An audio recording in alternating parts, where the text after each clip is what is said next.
الرحمن الرحیم۔ عورت کے لیے تعلیم بہت ضروری ہے۔ تعلیم کے دو پہلو ہیں، ایک کو سیکولر تعلیم کہتے ہیں اور دوسری تعلیم کو دینی تعلیم کہہ سکتے ہیں۔ عورت کے لیے یہ دونوں ہی ضروری ہیں، اگرچہ دونوں کی نوعیت ایک دوسرے سے مختلف ہے۔ سیکولر تعلیم اگر ضرورت حیات کے درجے میں مطلوب ہے تو دینی تعلیم مقصد حیات کے درجے میں درکار ہے۔ سیکولر تعلیم عورت کو زندگی کا شعور دیتی ہے، وہ اس کو سوچنے، رائے قائم کرنے کا طریقہ بتاتی ہے۔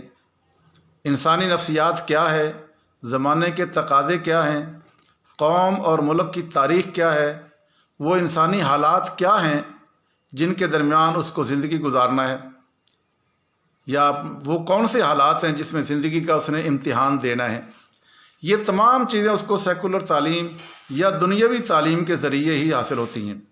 اس تعلیم کو حاصل کرنا عورت کے لیے انتہائی ضروری ہے، اس کے بغیر وہ اپنے فرائض حیات کو کامیابی کے ساتھ ادا نہیں کر سکے گی۔ دینی تعلیم کی حیثیت مقصدی ہے۔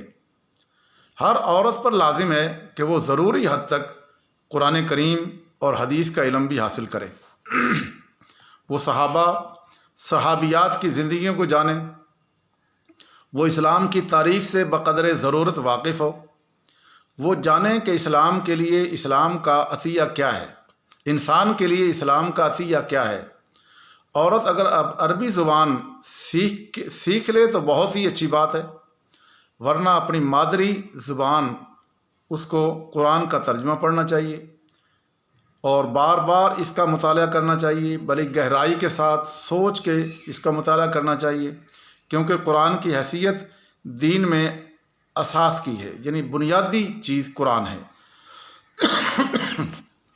قرآن کی تعلیمات سے واقفیت کے بغیر دین کا فہم اور ادراک ممکن ہی نہیں۔ اس کے بعد عورت کو احادیث کا اور رسول اللہ صلی اللہ علیہ وسلم کی سیرت طیبہ کا مطالعہ کرنا بہت ضروری ہے۔ اگر وہ عربی زبان جان لے، عربی پڑھ لے تو بہت زیادہ بہتر ہے، ورنہ آج کی زبان میں علماء نے بہت ساری کتابیں سیرت پہ لکھ دی ہیں، ان کو چاہیے کہ اپنی زبان میں اس موضوع پر کتابیں حاصل کر کے ان کتابوں کا مطالعہ کرے۔ اس کے بعد صحابہ کے حالات اور دوسری بزرگان دین ہمارے دین میں جتنے گزرے ہیں ان کے حالات کا مطالعہ کرے، اکابر علماء کا زندگیوں کا مطالعہ کرے۔ ان پر بھی زبان میں کثرت سے اردو کی زبان میں کتابیں ہیں، ان میں سے کتابیں حاصل کر کے ان کا مطالعہ کیا جائے۔ ہر عورت کے لیے ضروری ہے کہ ان کتابوں کو اپنے حالات کے اعتبار سے پڑھے اور اس میں پوری آگہی حاصل کرے۔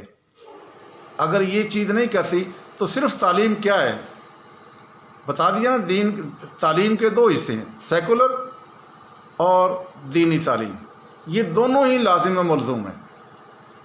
دنیاوی تعلیم جس کو ہم سیکولر کہہ سکتے ہیں، اس کے لیے چونکہ ہم نے دنیا میں رہنا ہے تو دنیا کے حالات کا پتہ دنیاوی تعلیم سے پتہ چلے گا، اور چونکہ دین ہمارا لازمی جز ہے، اس کے بغیر ہماری زندگی ہی بیکار ہے، تو دین کی تعلیم کا حاصل کرنا بہت ضروری ہے کہ اس کے ساتھ ہماری آخرت وابستہ ہے، جنت اور دوزخ کا تعلق ہے۔